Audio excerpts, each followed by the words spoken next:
Hala, ang lakas ng ulan.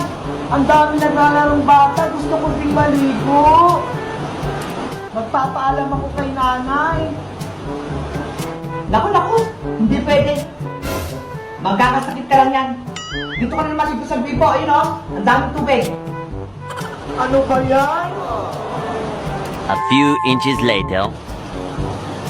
Hala, wala na si nanay. Wow! Maliligo ako ulan.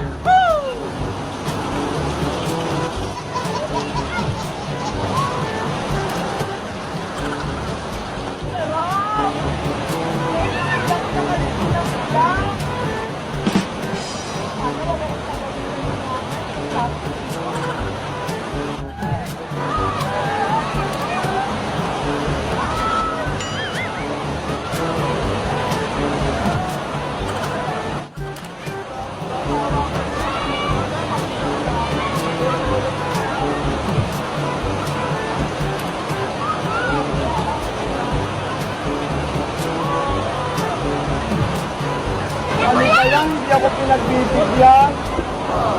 Tugas sa kanila, pagit natatangkal sila.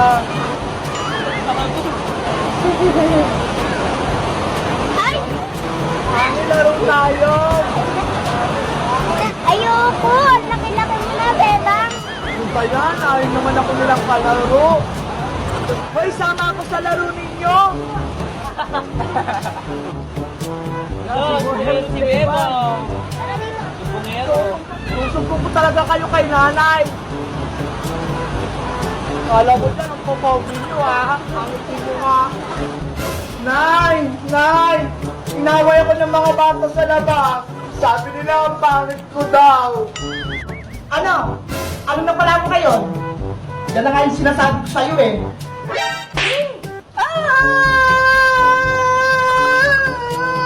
Ako naman inaway ako may pagagalitan mo.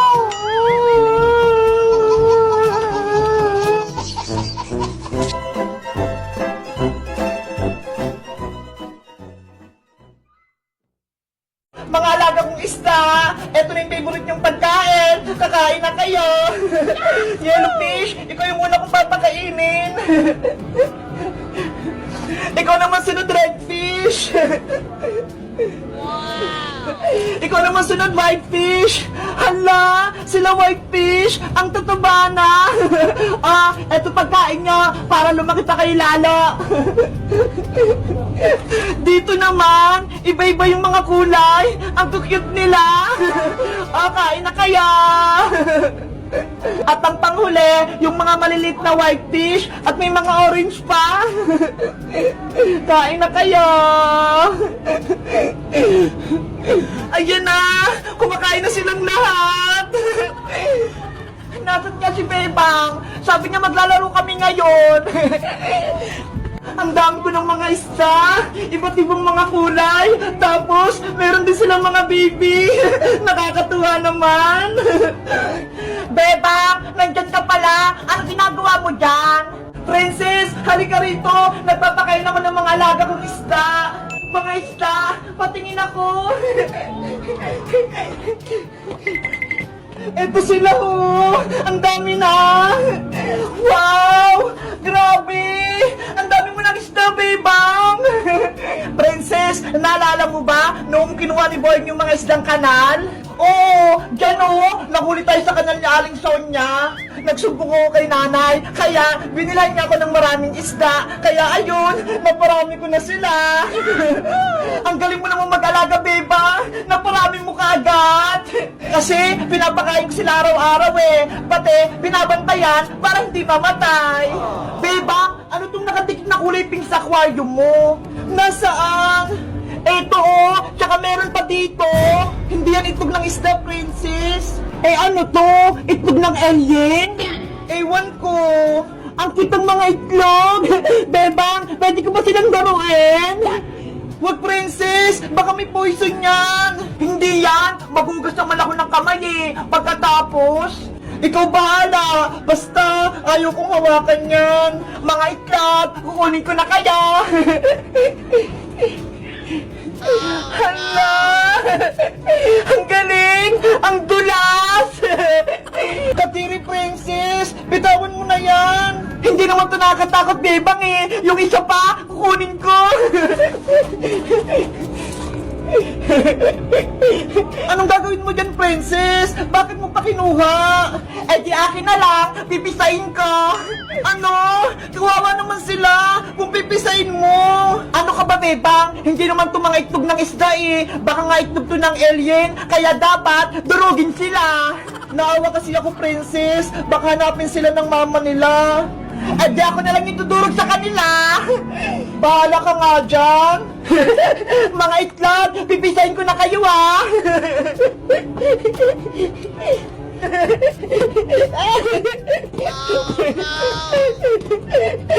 Ayun! Napisa ko na silang lahat! Naku! Busog na yung mga itlog! Bebang! Meron pa dun oh! Kukunin ko para may alagaan ako!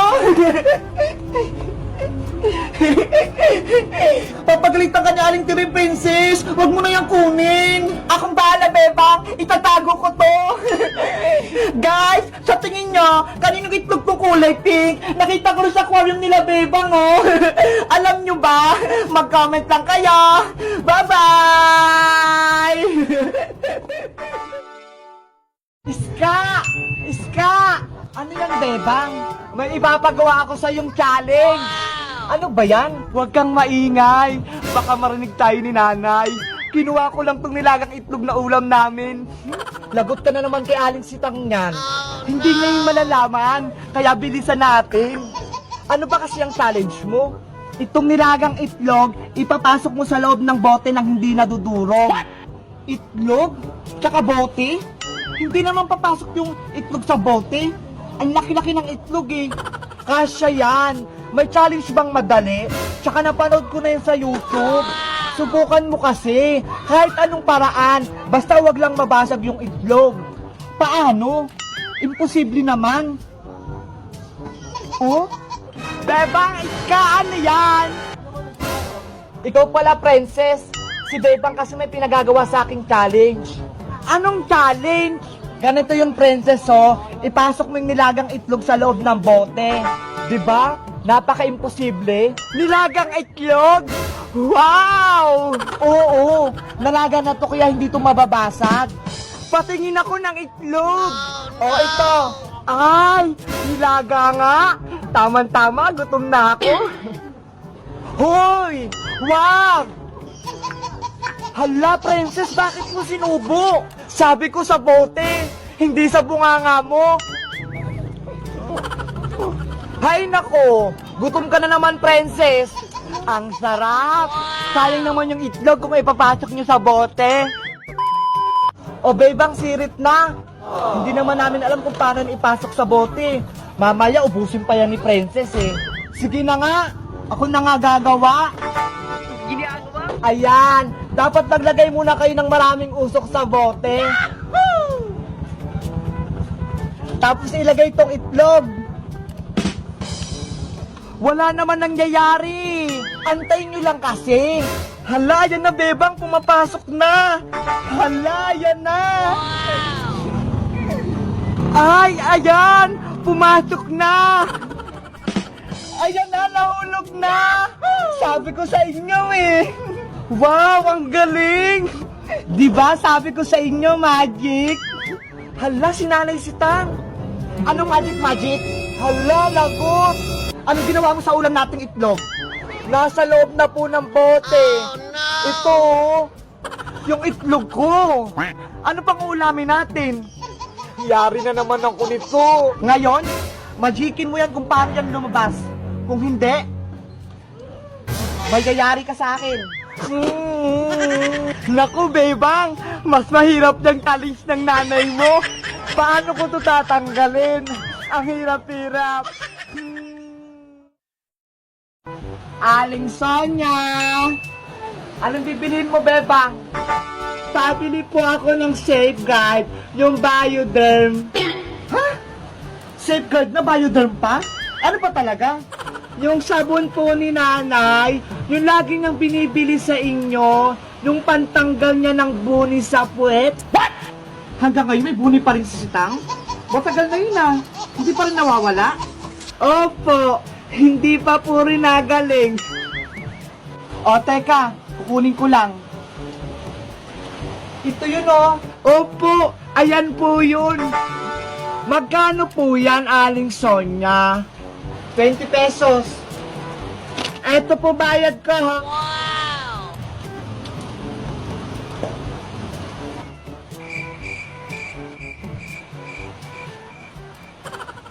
Andyan ka pa rin? Andyan na yung sabon, ha? Ano pang naantay mo? Aling Sonia, 50 pesos po yung pera ko eh. Asan po yung sukli? 50 pesos ba? Parang 20 lang yun ah. 50 po yun! Tignan nyo po dyan sa lagayan. O teka lang, titignan ko. Ay, 50 nga! Sorry naman, hindi ko napansin. O, eto na sukli mo, Bebang. Salamat po! Hala! Bakit ito lang? 50 yung pera ko ah! Dapat 30 yung sukli! Aling Sonia! Aling Sonia! Ano na naman yun? Istorbo ka sa pagtitiris ko ng tigyawat? Kulang pa rin po itong binigay niyang sukli sa akin! Ano? Kulang pa rin? Ay aba! Baka binubudol mo na ako ah! Di ba po 50 pesos yung pera ko? 20 pesos yung sabon? Dapat 30 yung sukli nyo sa akin. Magkano ba binigay ko sa'yo? Ito po oh, 20 pesos lang. Ay, oo nga kulang. Buti na lang, marunong na ako magbilang. Hindi na ako mapapagalitan ni nanay.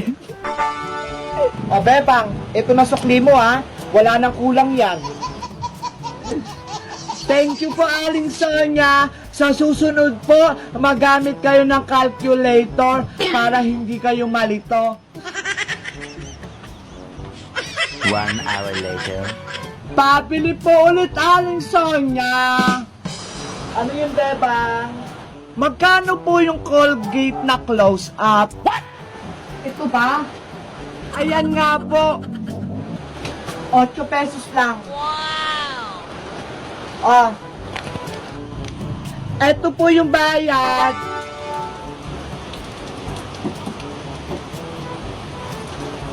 Oh, ito sukli mo. Hala! 20 pesos lang yung pera ko ah. Bakit yung sukli ni Aling Sonia sa akin? Ang dami. Akin na lang to. Siguro nalito siya sa pagbibilang. Oh no! May pambili na ako mamaya ng pagkain ko. Para yung sukli ko kay Bebang sobra-sobra. Hoy Bebang! Yung sukli ko, sobra-sobra. Huh? Nawala agad? Mga bata talaga? Kapag kulang ang sukli, babalik para magreklamo. Pero kapag sobra, tatakbuhan ka na. Ay! Lugi na naman yung tindahan ko.